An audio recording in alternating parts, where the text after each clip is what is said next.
let's talk about the main reason that we struggle with well-being that nobody is talking about. In the modern world, we have a political undertone message that is businesses and the government and society are not doing well by us when it comes to our physical and mental health, and that they need to do something to fix it. Now, to an extent, that message is true, and it's very easy for us to put forward the argument that we live in a time where it's actively encouraged for us to be unhealthy physically and mentally. And the reality is that's true. And the reality is that if we live in a capitalist society, which we do, there are many benefits to being in a capitalist society. And the reality is, again, that most of us wouldn't want to live in a different society, although we might argue that we would, because capitalism brings with it a lot of benefits, such as freedom to do an opportunity to do what we want to do. But with it also comes challenges. And one of those challenges is that things that are unhealthy and addictive are very profitable, right? It's very easy to sell cigarettes and alcohol and drugs because you're always going to have a stream of people that want those things. So people are going to make money from them. And if they're making money from them, they're going to pay for advertising and marketing, which means that we are encouraged to do these things that are bad for us even more. So 100% not going to argue that that doesn't exist and that that's not a reality. But when it comes to fixing well-being, most of us get stuck in saying that needs to change. Businesses need to look after their employees better. The government needs to stop enabling companies to sell us crappy products and sugar tax and all this stuff, right? And although that stuff is to an extent useful, it's also very unuseful and very unhelpful. And the reason for that is we could get rid of all of those things, and I absolutely guarantee you people will still struggle with their physical and mental health.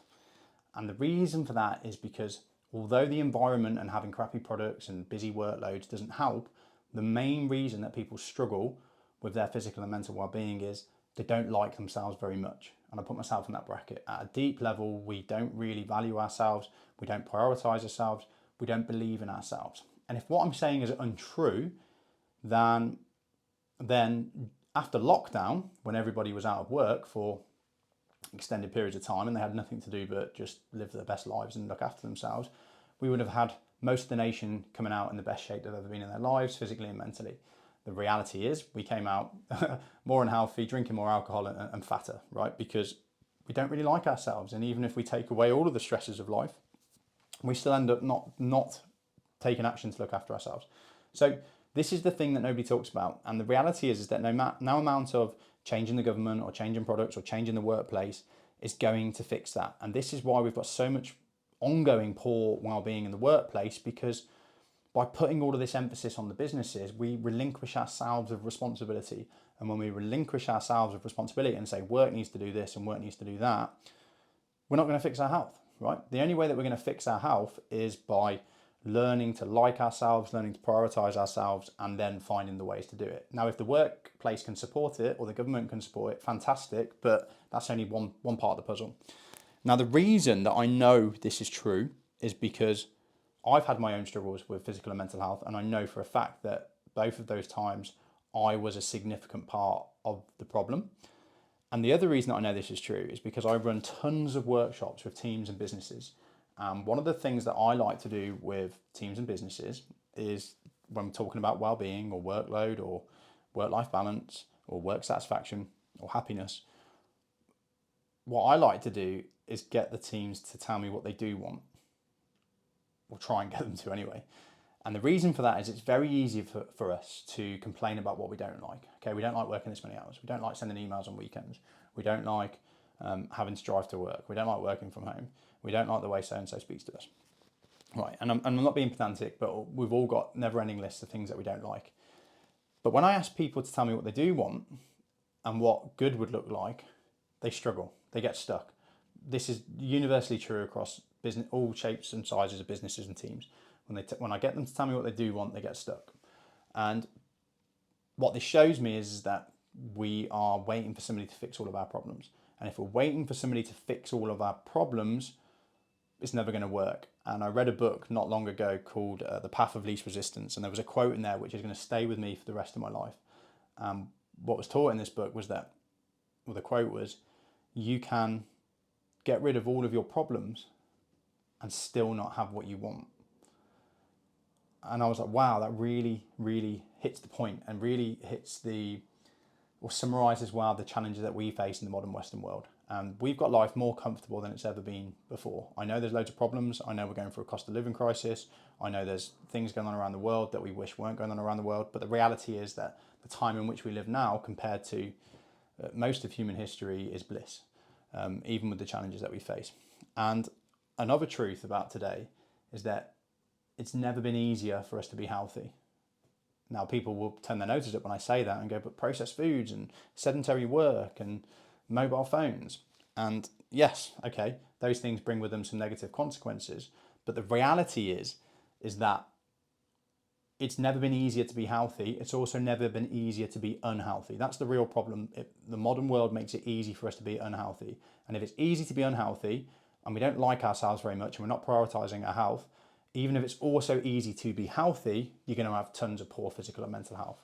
So instead of just putting all the emphasis on the government and the business and the council or whoever it is to fix all of our well-being and mental health challenges, we need to work on ourselves.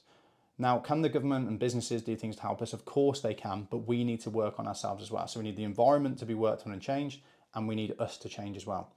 Of course, in capitalism, the reality is that the more we work on ourselves, the more the environment will change. You know, the products that are sold will respond to the individuals. Unfortunately, we're never going to get rid of sugar addiction. We're never going to get rid of fast food. We're never going to get rid of drugs and alcohol, because these are just a thing that's going to stick around, and there's a thing that humans are always going to have a level of addiction to those things. But if we start demanding things that are healthy for us, then there's going to be more of an increase in the environment enabling those things to be an easy part of our lives. So my key takeaway on this point for you, especially if you're in a point of leadership or management, and if you're a parent, by the way, you're in a point of leadership and management, try to move away from just complaining about what you don't want, okay? And that's, I'm not preaching to you, I do this as well, right? We're all human beings, and we're very guilty of falling into something called being comfortably uncomfortable. And when you're comfortably uncomfortable, you don't like life the way it is, but it's easier to complain about it than it is to get off your ass and do something about it. We all get stuck in that position, and the challenge today is that I think the government and the businesses are encouraging it. And that's not good, because it removes the power from us. So if you're in a position of leadership or management, make sure that instead of just complaining about what you don't want, you've got a clear picture of what you do want, and do that in as much vivid detail as you can. So if it's your health, what does good health look like? If it's work-life balance, what does that actually look like? How many days are you working a week? When are you switching off? How do you feel when you're switching off? What's your relationship with your emails? You know, get really clear on this. With your health, go into the same level of detail, because I guarantee you that if you get clear on what you do want, you will start finding the pathway to make that reality. The biggest well-being, physically and mentally, the biggest physical and mental well-being challenge that we face in the modern world isn't that the government's trying to screw us and the businesses don't care about us. It's that we've got a nation of people that don't know what they do want. And that's the most upsetting thing of all. We live in a time where it's available to us. It's being given to us on a plate. Good health, the opportunity to be as healthy as we want to be is being given to us on a plate, but we're not taking it because we're pacifist. We're not focusing on what we do want. So focus on what you do want, write it down, put it on a wall somewhere. If there's any area that you're complaining about, make sure that before you're complaining about it, internally or externally, you're clear on what you do want before you're complaining about it, because there's a never-ending list of problems to be solved if you don't. I hope that's been useful. Hope that's a bit of a reality check. It's as much for me as it is for you. It's not preaching. I make this, any content that I put out there is as much for me and to train me and to remind me of things that I'm learning as it is you. So hopefully you found that useful, and make sure that you subscribe to the Better Happy channel if you are finding it useful. And if you know somebody else that would benefit from hearing this, please don't hesitate to share it with them. Remember, life, business, and teams are better happy. Wanna hear you go.